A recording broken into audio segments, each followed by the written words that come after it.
Well, I was disappointed on a couple levels in that our quarterbacks put us in this position. Our quarterbacks put the league in that position. We count on them to be the leaders of the team and, leaders of the offense. And those guys made a mistake, and that is disappointing. Obviously I haven't done a good enough job of selling the protocols to them, when they're on their own. So, part of that could fall on me there. With the entire Broncos quarterback room deemed ineligible to play Sunday against the Saints, the Denver Broncos found themselves in the most unprecedented situation any team in the NFL has faced this season, starting an undrafted rookie wide receiver off the practice squad as quarterback against the best team in the NFC in one of the most unforgettable games in Broncos history. Hello, everyone, and thank you so much for joining us for another edition of Broncos Beat. I'm Alexis Perry, joined today by 9 News Broncos insider Mike Klis, James Palmer from the NFL Network, and Cecil Lammey from 104.3 The Fan. Guys, before we delve into what we witnessed Sunday afternoon at Empower Field at Mile High, I want to start with how the Broncos actually wound up without a quarterback for their Week 12 matchup against the Saints. Klis, you broke the news Saturday that Locke, Rippon, and Bortles were removed from practice and sent home due to close contact concerns. So what was the chain of events that led to the Broncos being without a quarterback on Sunday? Yes, they had, from what I understand, after practice Wednesday, I know Vic Fangio said it was Tuesday. I was told it was Wednesday after practice. The quarterbacks, the 4 quarterbacks, decided to have some extra film session, commendable deal for them. The next day, Jeff Driscoll tests positive. So they go back and look at the tape of that meeting that they had in that film session, and the Broncos sent the film, the surveillance film, to the league office on Friday morning. Not until 12:45 Saturday did the league render their results that they had close contact tracing issues with Locke, Bortles, and Rippon, and being in close contact with Driscoll. And then a couple hours later, they said the game still goes on, because it's contained to one room, not spreading throughout the team. Baltimore, Tennessee, and New England, when games got moved, there was worry that there was spread throughout the team and playing the game would be dangerous to the health. The league decided by removing the quarterbacks that the game would be able to be played safely, to which Broncos country said, well, wait a minute, you just said remove the quarterbacks. That affects the integrity of competition. And so, but that's what they went with. The league didn't care about the integrity of competition, or it does, but not as much as it did about playing safely.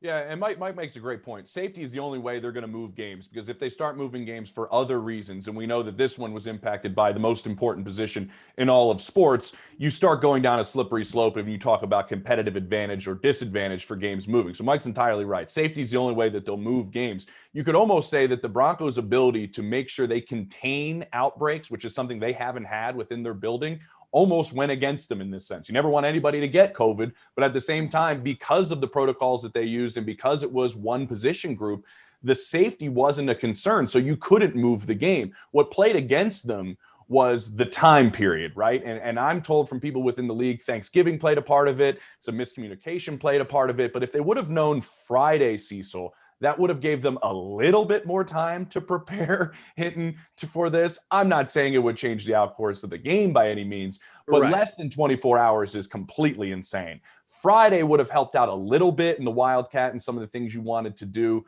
but the way that it went down with how the timing went with it really made this even more difficult for the Denver Broncos. Yeah, and that's where you can have the issue with the league, right? Because I know a lot of Broncos country are like, who's to blame? Is it the Broncos? Is it Drew Lock? Is it the NFL and Roger Goodell? He's shaking his fist from New York City like, nah, this is everybody. It's everybody. It's the Broncos quarterbacks for breaking protocol. It's not necessarily the Broncos. I mean, they self-reported. And then it's the league, as you mentioned, James, for taking the time.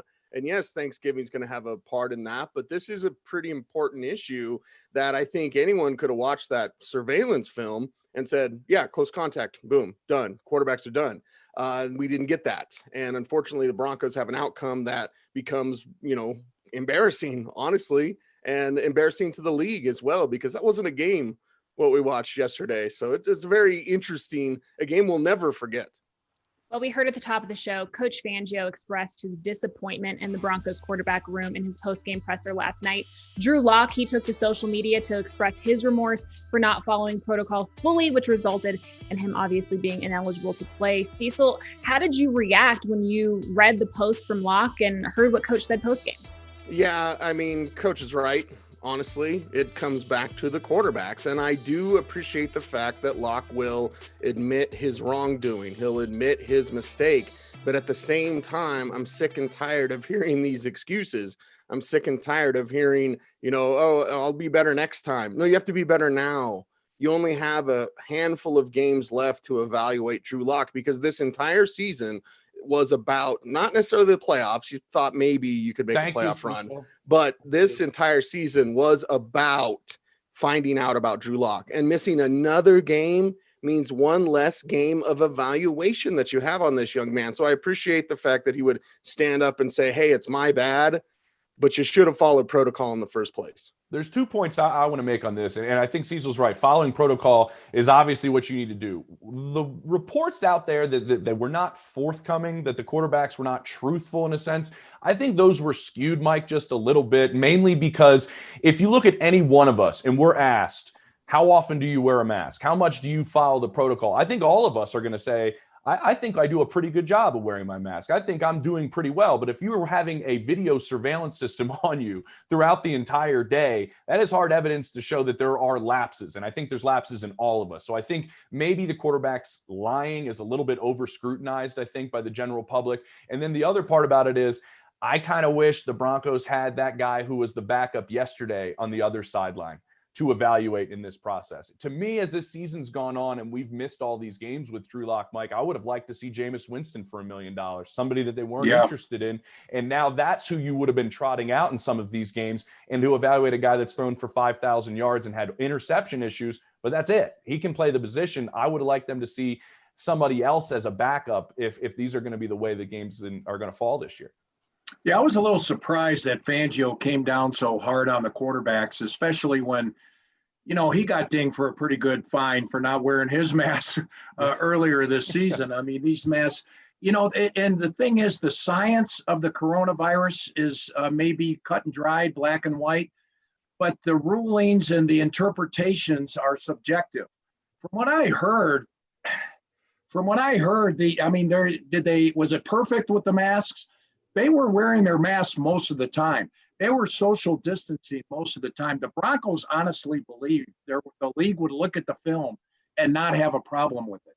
And they would not have been disciplined and missed the game. So the league, I think, I don't know. We'll see. We're still waiting on all the positive tests. These guys are quarantined till Tuesday, and we'll see. I think, to me, the commonsensical thing would have been to push this game to Tuesday, that the quarterback room is different, because it was a farce yesterday, guys. That was a calamity. And I think it hurt the Broncos organization, smudged the Broncos organization as far as the product they put out there on the field, and it also hurt the integrity of the NFL as far as competition goes.